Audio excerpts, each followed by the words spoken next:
everyone, and welcome to the CLOUDflex Broadcast booth here at IBC 2025. Let me give you a quick tour of what we're presenting here. So this is CLOUDflex Broadcast, which we're just releasing now the deploy feature. But why would you use this? It is our overlay management platform for cloud production. So if you're new on AWS or you haven't even started using the cloud, we can help you get there quicker, faster, and more efficient. AWS keeps changing the interface, and it's really complicated for anyone that's not technical and doesn't want to learn the AWS console interface.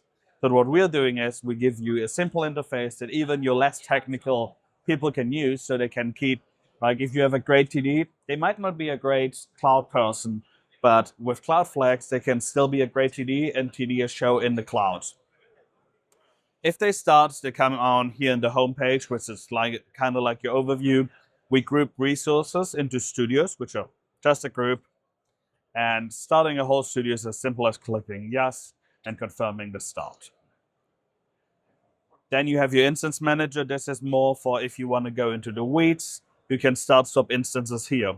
And one really great thing is if you want to connect to an instance, you just click here, it's going to reload. We use our session manager to authenticate the session, and now you're in. This is just vMix, like if you were on ground, if your NDI inputs, SRT inputs, any of that.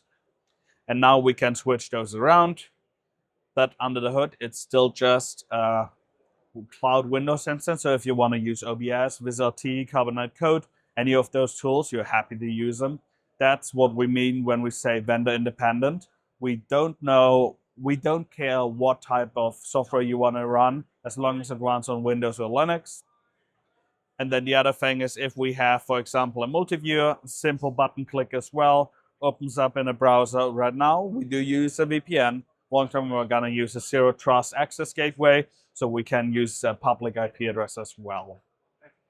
What is new at IBC 2025 is our deployment feature.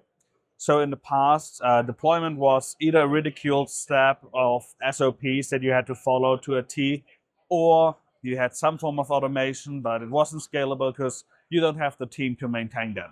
What we did is we did a hybrid approach to AMIs, and then we put our orchestration on top. What allows us to do a multi-stage install of all the important tools that you need.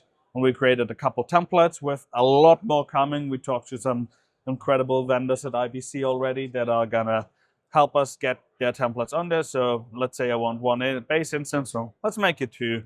One vMix instance, a Zoom room, multi-viewer, and a discovery server. I give the stack a name, and let's just put in test for now. Hit next. Now you just need to answer a couple simple questions about what you're trying to deploy. Instance size, drive size, which discovery server. Since we are deploying your discovery server for you, we'll just automate that in the next version, that you don't even have to think about that. That's all. You plug that in, click next, click launch, and now all of those instances are going to be provisioned. In a second, it's just going to show up here, or if you're not ready like I am, then you can go here. It shows you if an instance failed. This might be for capacity issues, incompatible instance for the region, or any issue in the template. At that point, you can just reach out to us. And all of these are failing because we probably do not have the right templates for those set for that thing. So what we're gonna do, you're gonna launch this, and you're gonna get update status on all the different instances. And what you then can do is go. The other thing that we have here is Flow Manager. This allows you to control any type of format conversion from SRT to NDI, WebRTC, RTMP. We use Nimble Streamer as our flow engine right now, but you can also use different flow engines. Feeds is the last step I'll talk about.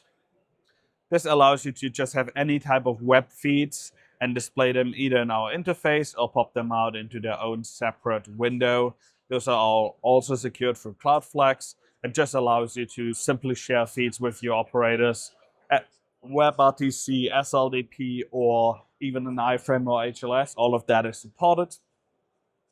If you want to onboard your operators, you just type in their email address into the invite user bar, click invite member, gets no permissions by default, admin gets all of the permissions by default, and then you can go into environment and then here use our comprehensive permission system where you just select who you want to give it to, what application, what role, what studio, give it a start and or end date, which means you don't have to put an end date in if you don't know when the production will end, or you just put an end date in because they get started now and shouldn't get access after the 10th or something.